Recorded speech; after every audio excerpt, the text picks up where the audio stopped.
Good morning, welcome to my mini blog. আজকে ঘুম থেকে উঠেই গেলাম রিডিং রুমে, যে গাছগুলাতে পানি দিলাম। গাছে পানি দিতে আমার বেশ ভালোই লাগে, এই জন্য অনেক শখ করে গাছগুলা নিয়ে আসছি। তারপরে নিচে গেলাম সকালে নাস্তা করতে।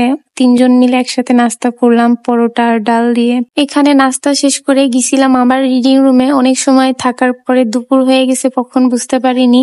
নিচে আসলাম খাবার নিতে। আবার দুপুরবেলায় রুই মাছের ডিম আর লাউ ডাল দিয়ে খাওয়া দাওয়া শেষ করে গোসল করে যাচ্ছিলাম পড়াতে। পড়ানো শেষে বের হয়ে দেখি রাস্তার কাজ চলছে, এজন্য 2 সাইডে লম্বা জ্যাম হয়ে আছে। পুরান ঢাকার রাস্তাগুলো অনেক ছোট, তার উপরে সবসময় লোকজনের চাপ থাকে। তার উপরে রাস্তা যদি এভাবে ব্লক করে রেখে দেয়, যাওয়া আসা তো করাই যায় না। আসার পরে গেলাম বিকাশের দোকানে টাকা উঠাইতে, কিন্তু এসে দেখি এত ভিড়, ফর্ম ফিল আপ চলছিল, এই জন্য টাকা উঠাইতে পারলাম না। মানে লাইন দিয়ে দাঁড়ানোর কোনো এনার্জি নাই এত কষ্ট করে বাইরে থেকে আসার পরে। তারপরে ক্যান্টিন থেকে কিছু ভাজি ভুজি খাইলাম, খেয়ে গেলাম খুদেজাতে খাবার আনতে রাতের জন্য।